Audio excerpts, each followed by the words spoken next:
नमस्कार। मुद्दे की बात में आप सभी का स्वागत है। मैं हूं आपके साथ गरिमा। मुद्दे की बात आज बात करेंगे उपद्रवियों पर शिकंजे की, क्योंकि संभल में हुई हिंसा की पुनरावृत्ति रोकने को लेकर सरकार और शासन के कड़े रुख को देखते हुए जिला प्रशासन ने 100 उपद्रवियों के पोस्टर जारी किया है।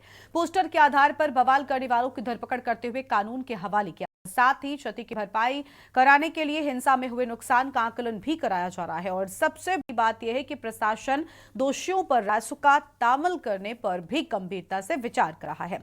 डीएम के निर्देश पर परिवहन विभाग उपद्रवियों के द्वारा जलाए गए वाहनों से हुए नुकसान का आकलन कर रहा है और इसी तरह संबंधित अन्य विभाग भी क्षति का आकलन तैयार कर रहे हैं।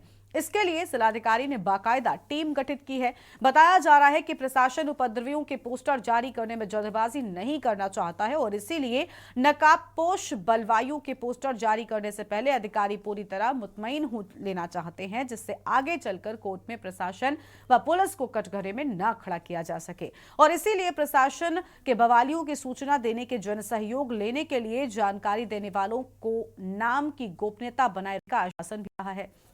प्रशासन ने 100 बवालियों के पोस्टर जारी करते हुए आगे चिन्हित होने वाले अन्य उपद्रवियों के पोस्टर जारी करने की बात कही है। इससे यह साबित होता है कि भविष्य में हिंसा रोकने को लेकर शासन प्रशासन उपद्रवियों को सख्त संदेश देना चाहता है। फिलहाल बंद नेट न खोलकर प्रशासन शांति बरकरार रखने में कामयाब साबित हो रहा है। पूरे मामले में 25 को गिरफ्तार करने के साथ ही 2750 अज्ञात असामाजिक तत्वों के खिलाफ मुकदमा पंजीकृत किया गया है।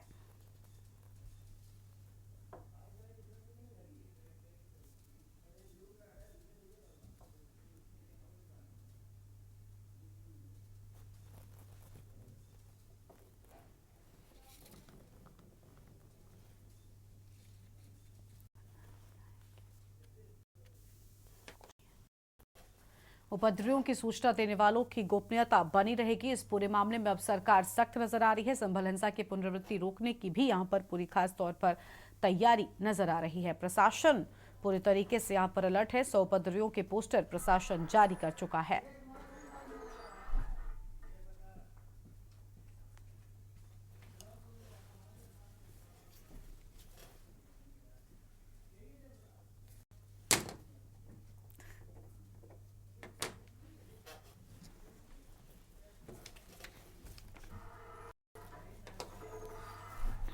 मुद्दे पर आज हम विस्तार से करेंगे बातचीत। खास मेहमानों का पैनल हमारे साथ में जुड़ रहा है। सबसे पहले हमारे संवाददाता लखनऊ से अनिकेत तिवारी जुड़ चुके हैं और हमारे साथ में पूर्व आईपीएस जुड़ चुके हैं जयप्रकाश जी, और हमारे साथ में कुछ और मेहमान अभी आगे जुड़ेंगे। बीजेपी के नेता हमारे साथ में श्वेता तिवारी होंगी, गौरव जैन हमारे साथ में समाजवादी पार्टी के नेता होंगे और हमारे संवाददाता संभल से भी जुड़ेंगे। उससे पहले रुक कर लेते हैं अनिकेत तिवारी हमारे संवाददाता हैं, सबसे पहले उनसे अपडेट लेते हैं, उसके बाद में जयप्रकाश जी के पास में जाएंगे। अनिकेत, पूरा मामला क्या है? सरकार एक बार फिर से सख्त मोड में नजर आ रही है। इसके पहले भी जब दंगे हुए हमने देखा कहीं पर भी उपद्रवियों के द्वारा अगर उपद्रव करने का प्रयास किया गया तो उस वक्त पहली प्राथमिकता प्रशासन की जो सुरक्षा बल थे उनकी ये थी कि किसी तरीके से स्थितियों पर काबू पाया जाए, लेकिन उसके बाद जो रवैया प्रशासन अपनाता था एक बार फिर से संभल में भी वही चीज देखने को मिल रही है। बिल्कुल साफ नजर आ रहा है कि किस उपद्रवी को बख्शा नहीं जाएगा और ये जो हिंसा हुई थी, जो यहाँ पर उपद्रव करने की कोशिश की गई, आगजनी हुई थी, गाड़ियों को आग के हवाले किया गया था, इस सब का हर्जाना भरना होगा।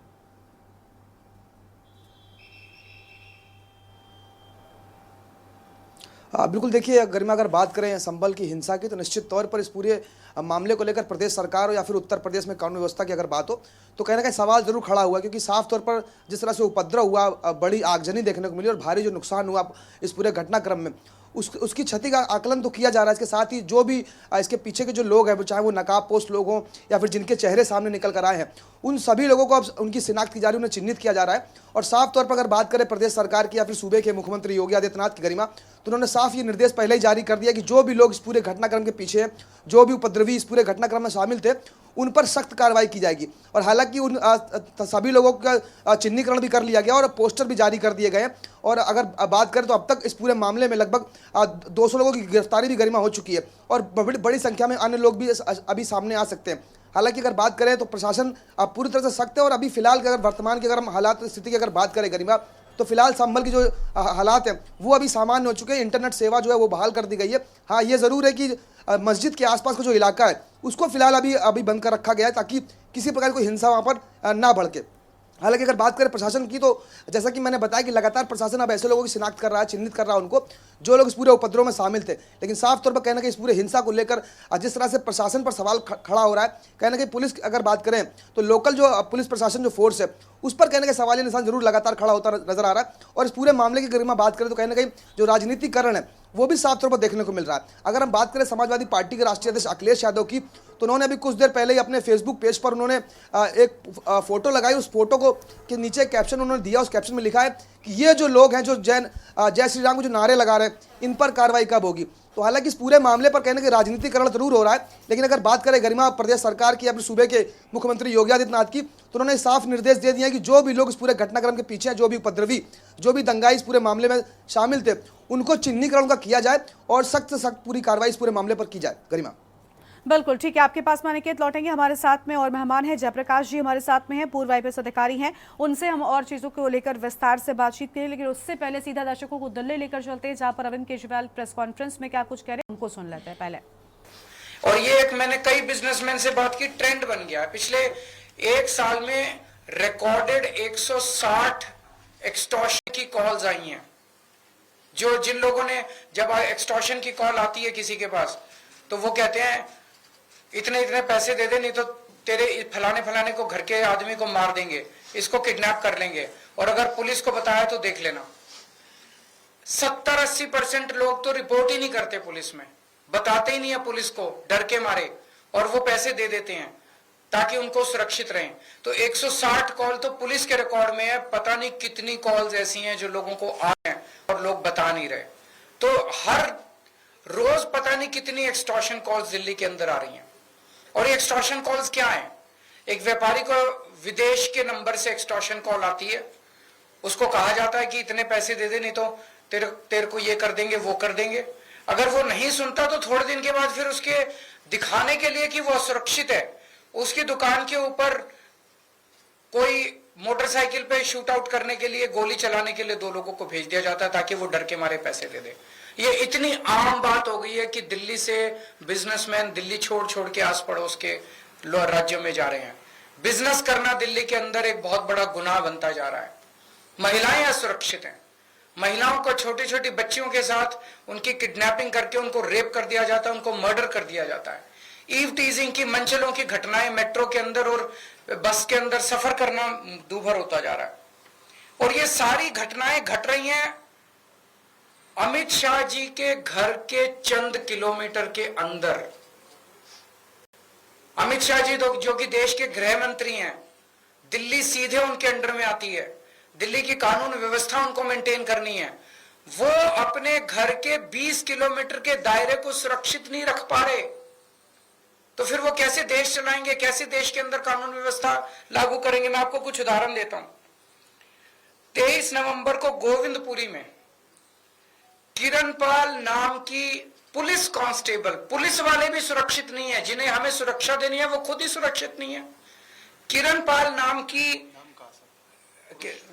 पुरुष है, किरणपाल नाम के 28 साल के पुलिस कांस्टेबल की चाकू गोद के हत्या कर दी गई, और ये महज अमित शाह जी के घर से 13 किलोमीटर दूर हुआ।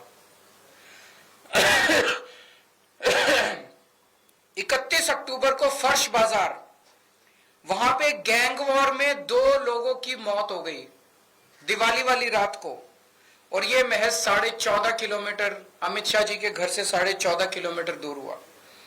21 अक्टूबर को करोल बाग में एक महिला को किडनैप करके रेप कर दिया गया, अमित शाह जी के घर से महज 9 किलोमीटर की दूरी पे।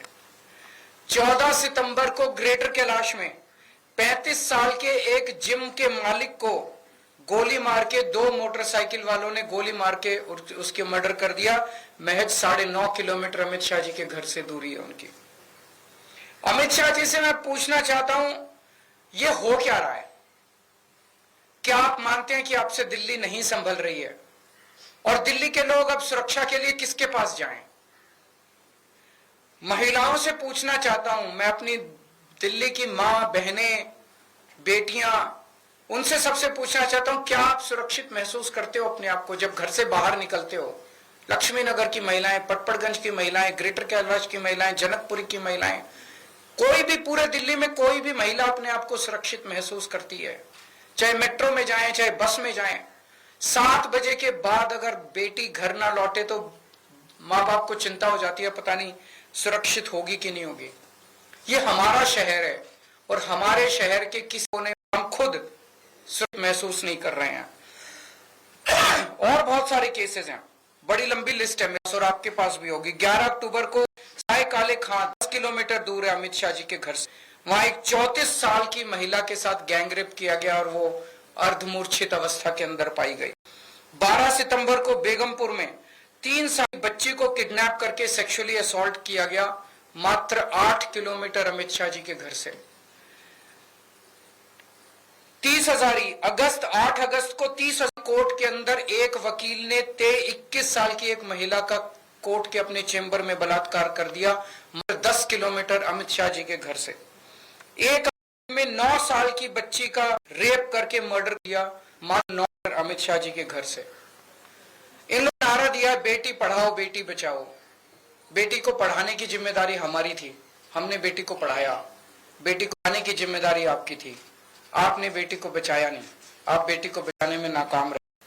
आज मैं अमित शाह जी से पूछना चाहता हूं कि आपने दिल्ली को दुनिया की सबसे असुरक्षित राजधानी क्यों बनाया? आपने 10 साल में इसको रोकने के लिए क्या काम किया? हमारे दिल्ली के लोग जाएं कहां? आज दिल्ली के लोग भय में जी रहे हैं। क्या आप मानते हैं आपसे दिल्ली नहीं संभल रही है? अगर नहीं संभल रही है तो किसी और को जिम्मेदारी दे दीजिए। आज दिल्ली का बुरा हाल किया इन लोगों ने, हर रक्षा के लिए किसके पास जाएं? आज दिल्ली के लोग अमित शाह जी से ये पूछना चाहते हैं। ये एक अभी आप लोगों को भी देंगे,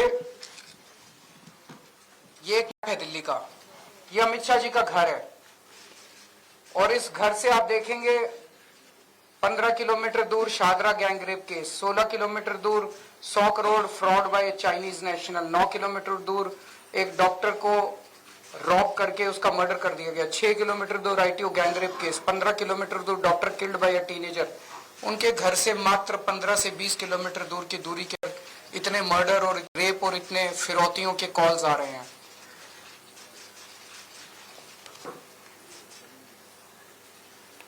थैंक यू। 1-2 क्वेश्चंस अगर है तो। आंगलोई में आप गए, आपकी गाड़ी को भी घेरा गया, कुछ सांसद लोग। मेरे को घेरने से क्या फायदा है?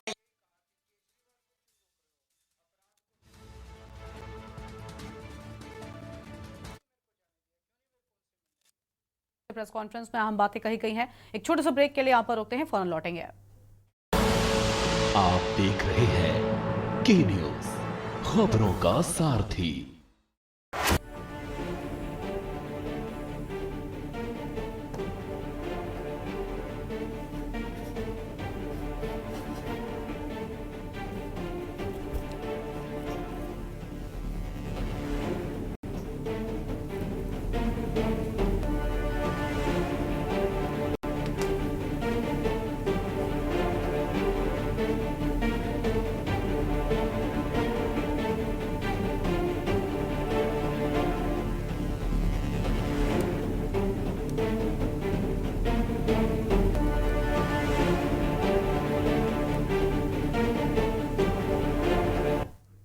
ब्रेक के बाद आप सभी का स्वागत है। हमारे साथ में खास मेहमान जुड़ चुके हैं, अपनी चर्चा को हम आगे बढ़ाएंगे। रईस अलवी संवाददाता संभल से हैं, जयप्रकाश जी लगातार बने हो, पूर्व आईपीएस हैं, श्वेता तिवारी नेता बीजेपी से, गौरव जैन एसपी से।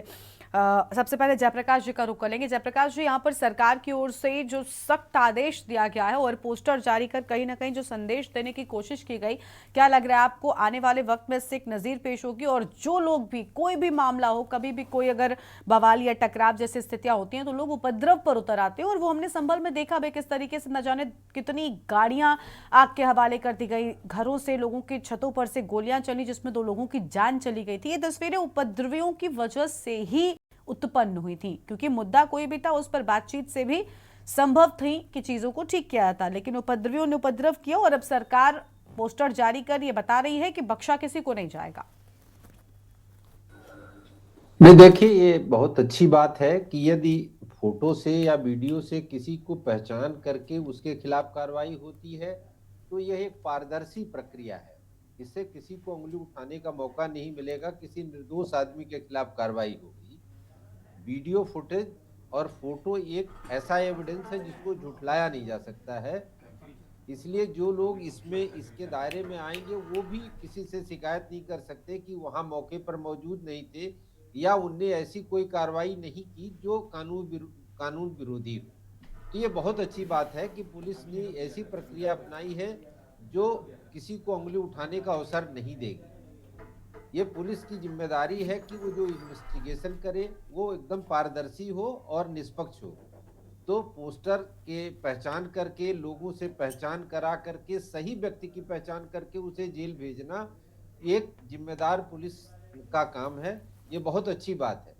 और वैसे भी इस समय पुलिस की जिम्मेदारी बढ़ जाती है कि एक तरफ कोई और घटना न हो, जो घटना हो गई वो आगे ना बढ़े, लोगों में शांति व्यवस्था बनी रहे, लोगों में विश्वास हो, एक दूसरे के प्रति विश्वास पैदा हो, कोई घटना न हो, और जो लोग दोषी हैं उनके खिलाफ कार्रवाई हो जिससे अपराधियों का मनोबल ना बढ़े।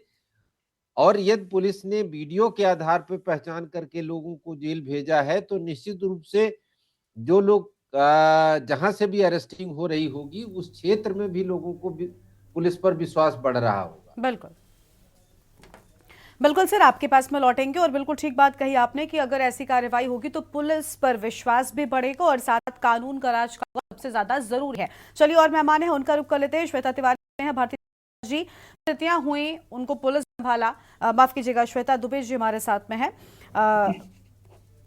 श्वेता जी, अब प्रशासन बिल्कुल सख्त है और यही संदेश देने का प्रयास है कि उपद्रवी कोई भी हो आएगा और जो भी ये गलतियां की हैं, जो भी नुकसान हुआ है, अब उसका भी ज्यादा हम कह ले या हर्जाना इन उपद्रवियों को भरेगा। यह हमारी टॉलरेंस की नीति है और हम इस पर पूरा अमल करेंगे। ये कोई जिसे कहना चाहिए कि अचानक हुआ बवाल नहीं है। ये सुनिश्चित तरीके से शांति व्यवस्था बिगाड़ साजिश, जिसने भी साजिश करी है और जो उसमें भागीदार हैं उनके खिलाफ हमारी योगी सरकार बहुत जबरदस्त ताकि ये भविष्य में एक नजीर बने, एक उदाहरण बन जाए कि इस तरह के बवाल को क्रिएट करने के लिए या उनकी साजिश रचने के लिए लोगों को एक भय व्याप्त हो जाए और ऐसा भविष्य में ना हो। बिल्कुल, साफ तौर पर भविष्य में ऐसी घटनाएं दोहराई ना जा सके, लोगों में इस तरीके की हिमाकत करने की दोबारा से वो प्रयास न करें। इसी के चलते सख्त एक्शन अब इस पूरे मामले पर लिया जा रहा है। पोस्टर इन दंगाइयों को जारी कर दिए गए हैं।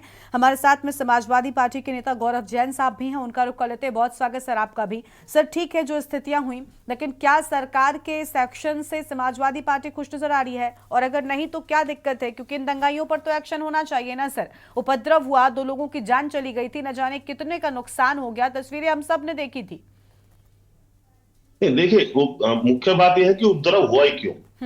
आज योगी सरकार, उत्तर प्रदेश के अंदर भारतीय जनता पार्टी की सरकार किसी भी तरह के लाइन व्यवस्था को कंट्रोल करने में, लाइन व्यवस्था को मेंटेन करके रखने में पूरी तरह असफल साबित हो गई है।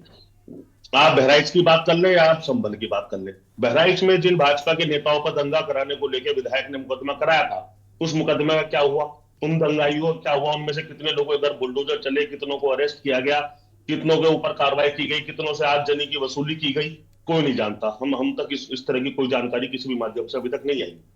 आज संभल के अंदर इस तरह की लापरवाही क्यों बरती गई? जब तय था कि सुबह को 7 बजे वहां पर एएसआई की टीम सर्वे के लिए जाने वाली है, तो वहां के क्षेत्र के संभ्रांत लोगों को अपने विश्वास में क्यों नहीं लिया गया और वहां पर इतनी बड़ी भीड़ इकट्ठा क्यों होने दी गई? क्या प्रशासन की सत्ता की मंशा थी कि वहां पर एक बवाल करा दे जाए लोगों को उकसा के?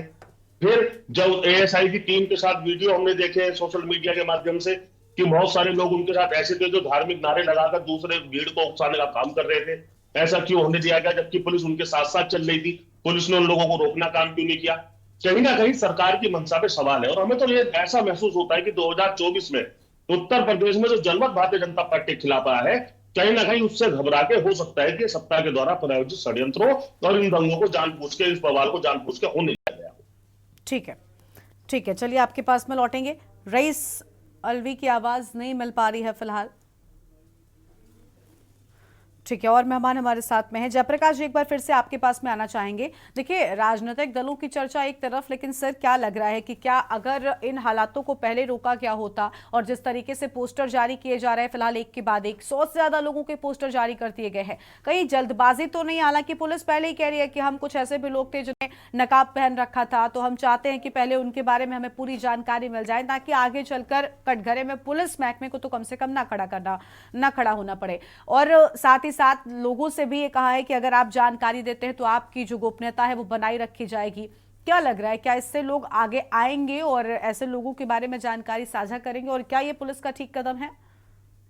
नहीं, बिल्कुल ये इसका बिल्कुल ठीक कदम है। और पहले जब ये कैमरा नहीं था या वीडियोग्राफी नहीं थी, जगह जगह सीसीटीवी नहीं थे, तब भी लोग सूचनाएं देते थे, और अपराधियों की पहचान तब भी होती थी। उसकी कदकाठी से पहचान होती थी, उसकी बोली से पहचान होती थी, उसके चलने के तरीके से पहचान होती थी, उसकी ये देख करके लोग बता देते थे ये फला आदमी हो सकता है। तो जिन लोगों ने अपने चेहरे को ढक रखा है उनके भी पहचान के तमाम तरीके हैं, जो लीगली टेस्टेड तरीके हैं, तो उससे भी पहचान होगी। और पुलिस की जिम्मेदारी निश्चित रूप से इधर बढ़ी है। एक तो जो क्लियर कट जिनके चेहरे सामने आ रहे हैं उन्हें पहचान करके अरेस्ट करना तो आसान है, और जिनके चेहरे नहीं पहचान में आ रहे हैं और उनने चेहरा ढक रखा है, तो निश्चित रूप से उनने अपने को कंसील किया था। उनके अंदर अब कहीं न कहीं आपराधिक प्रवृत्ति पहले से विद्यमान थी। वो इंस्टेंट कोई उनने घटना कर दिया वो ऐसा नहीं लगता, ऐसा लगता वो जानबूझ करके ऐसा कर रहे थे। तो उनकी पहचान भी गोपनीय सूचनाओं के माध्यम से मिल जाएगी, और तमाम लोग जो वहाँ पुलिस के पुराने लोग हैं वो उन्हें ऐसे ही पहचान जाएंगे कि ये कौन लोग हैं। वो वहाँ ड्यूटी करते हैं, लोगों से घुल मिल के रहते हैं, सिविल डिफेंस के लोग हैं, ढेर सारे ऐसे लोग हैं जो अमन पसंद हैं, और उन अमन पसंद लोगों से बड़े आसानी से इनको पहचाना जा सकता है, इनके खिलाफ कार्रवाई हो सकती है। और जहां तक इस तरह की घटना की बात है तो ये घटना किन परिस्थितियों में हो गई, ये तो पूरी परिस्थितियां जानने के बाद ही कोई टिप्पणी की जा सकती है। बिल्कुल बिल्कुल, और देखिए पूरी जानकारी तो हासिल करने का प्रयास किया ही जा रहा है, लेकिन दूसरी ओर देखिए अभी सीधी तस्वीरें भी लगातार संभल से सामने आ रही हैं, वो भी अपने दर्शकों को हम दिखा रहे हैं किस तरीके से हथियार यहाँ पर बरामद किए गए हैं। इन तस्वीरों को देखकर साफ तौर पर यह अंदाजा लगाया जा सकता है किस तरीके से प्री प्लान्ड ये चीजें नजर आ रही हैं, और किस तरीके से यहाँ पर हथियार लोगों के पास में थे। ये तस्वीरें आप देख सकते हैं। फिलहाल पुलिस ने इन सबको सीज कर दिया है।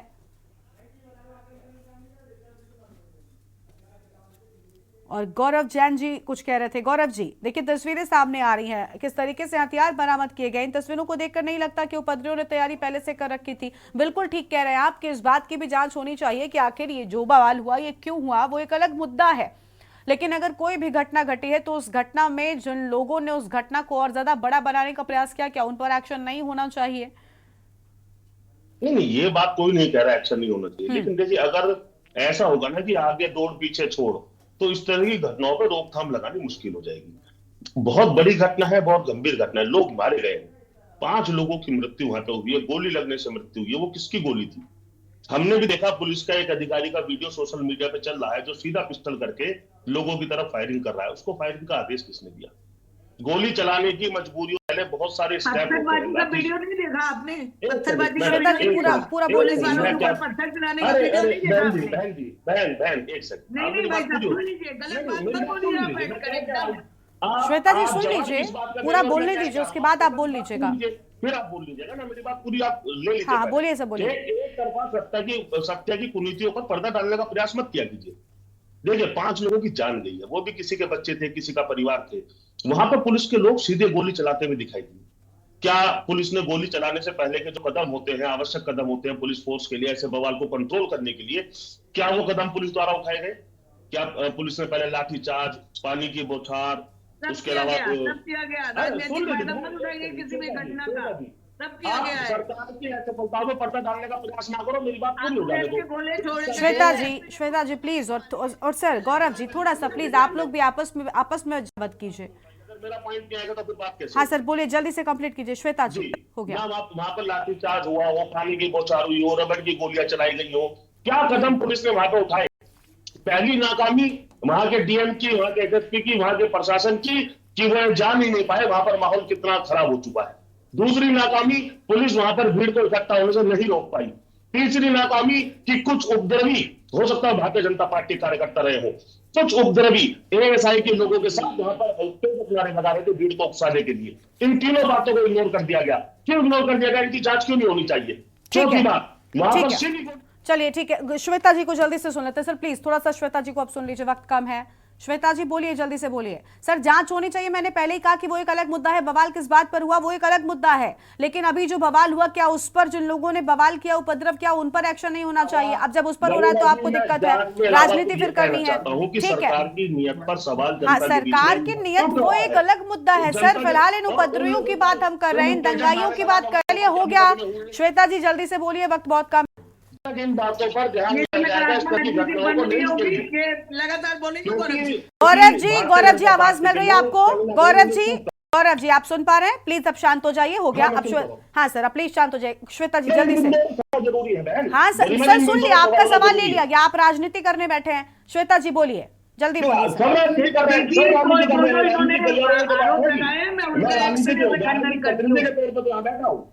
ये चुप नहीं हो पाएंगे। बोलिए मैम, बोलिए, मुद्दे पर आइए, वक्त कम है। साथ है क्योंकि ये फिरका परस्त लोगों के साथ है। इनको उत्तर प्रदेश की शासन व्यवस्था पसंद नहीं आ रही है, इनको बहुत परेशानी हो रही है कि शांति व्यवस्था कैसे कायम है। और ये ठीक है, देखिए गौरव जी राजनीति करने के लिए बहुत सारा मौका होता है, आप सरकार से सवाल पूछते रहिए, लेकिन जब डिबेट में बैठिए तो कम से कम ये समझ कर बैठिए कि किस बात पर चर्चा हो रही है। हम दंगाइयों को लेकर बात कर रहे हैं, चर्चा मुद्दा किसी भी कुछ भी रहा हो जिसके चलते ये दंगा हुआ, जिसके चलते ये हालात हुए, लेकिन अब जो स्थितियां हुई उसके बाद क्या एक्शन ना लिया जाए? बहुत शुक्रिया आप सभी मेहमानों का हमारे साथ चर्चा में आने के लिए, अपनी बात रखने के लिए। तो भरपाई कराने के लिए अब नुकसान का आकलन भी किया जा रहा है और अब सरकार का उपद्रवियों पर शिकंजा कसना तेज हो गया है, क्योंकि पोस्टर जारी कर अब इनकी पहचान की जाएगी और हर्जाना भी इन्हीं से वसूला जाएगा। इस बुलेटिन में इतना ही। आप देखते रहिए के न्यूज़ इंडिया। नमस्कार।